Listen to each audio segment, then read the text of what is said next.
Welcome to MS media. ఈరోజు కవ్వకుంట MPP స్కూల్కి వచ్చాము. ఇక్కడ పేరేంటి? శ్రీనివాసరావు గారిని ఏ సబ్జెక్ట్ ఇస్తున్నారు? ఇంగ్లీష్ సబ్జెక్ట్ శ్రీనివాసరావు గారిని కలుస్తున్నాం. నమస్తే సార్, చెప్పండి సార్, మీ స్కూల్లో ఇంట్రడక్షన్ ఏ విధంగా ఉంది, అదేవిధంగా ఇన్ఫ్రాస్ట్రక్చర్ ఏ విధంగా చెప్పండి సార్. నమస్కారం అండి, నా పేరు సిహెచ్ శ్రీనివాస్.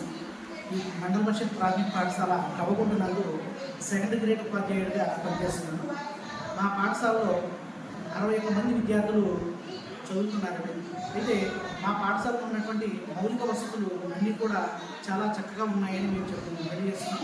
ఎందుకంటే మా యొక్క పాఠశాల ఉపాధ్యాయుల యొక్క నినాదం ఏంటంటే ప్రైవేట్ పాఠశాల వద్దు, ప్రభుత్వ పాఠశాల వద్దు అన్నది మా యొక్క నినాదం. అయితే మా గ్రామంలో గత సంవత్సరంతో పోల్చినట్లయితే ఈ సంవత్సరం ఒక 10 మంది విద్యార్థుల దాకా ప్రైవేట్ పాఠశాల నుంచి మా పాఠశాలకు వచ్చి చేరడం జరిగింది. ఎందుకనగా ప్రభుత్వం వారు ప్రతిష్టాత్మకంగా చేపట్టినటువంటి తల్లికి వందనం మరియు మనబడి మన భవిష్యత్తు వంటి కార్యక్రమాల ద్వారా పాఠశాలకు మౌలిక వసతులు చక్కగా ఏర్పాటు చేసి ఉన్నారు. కాబట్టి మా పాఠశాల ఇంకా రాబోయే సంవత్సరాల్లో కూడా విద్యార్థుల యొక్క శక్తి ఇంకా పెరుగుతుందని మేము గట్టిగా చెప్పగలుగుతున్నాం. ఎందుకంటే ఈ కిలోమీటర్ మేర ప్రతి పాఠశాలకు కూడా ప్రభుత్వం వారు మనబడి మన భవిష్యత్తు వంటి పథకం ద్వారా ప్రతి తరగతి గదికి ఒక ఉపాధ్యాయుడు మరియు ఇన్ఫ్రాస్ట్రక్చర్ ప్రతి స్టూడెంట్ కూడా కూర్చోవడానికి వీలుగా డెస్కులు మరియు నాడు నేడు పథకం ద్వారా ప్రతి పాఠశాల ప్రతి తరగతి గదికి ఫ్యాన్లు మరియు కరెంటు సదుపాయాన్ని ఏర్పాటు చేయడం జరిగింది. అలాగే డిజిటల్ విద్యా విధానం ద్వారా 2 స్మార్ట్ టీవీలు మరియు ఎల్సిడి ప్రొజెక్టర్ కూడా ఇవ్వడం జరిగింది. వీటి ద్వారా మేము డిజిటల్ తరగతుల్ని చేపట్టడం ద్వారా విద్యార్థులకి ఎంతో తోడ్పడుతుంది.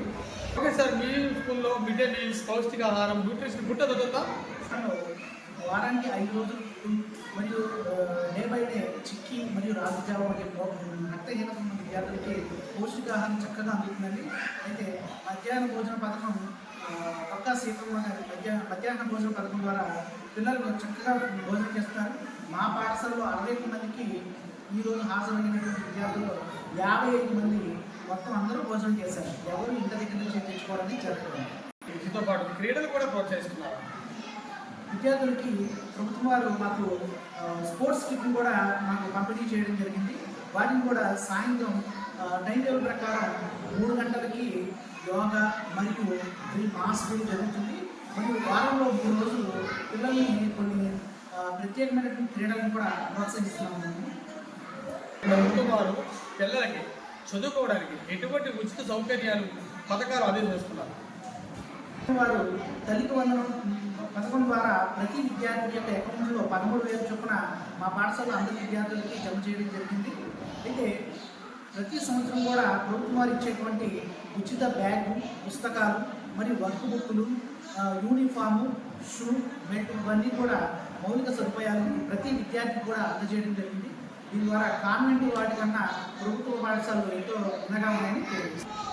ఈ పథకాలన్నింటినీ దృష్టిలో పెట్టుకొని ప్రభుత్వం వారు చేపట్టినటువంటి పథకాలను దృష్టిలో పెట్టుకొని తల్లిదండ్రులారా అందరూ కూడా మా యొక్క విజ్ఞప్తి ఏంటంటే ప్రభుత్వ పాఠశాల ఎంతో మెరుగ్గా ఉన్నది, సదుపాయాలు మెరుగ్గా ఉన్నాయి. కాబట్టి దయచేసి ఎవరు కూడా ప్రైవేట్ పాఠశాల వెళ్ళకండి.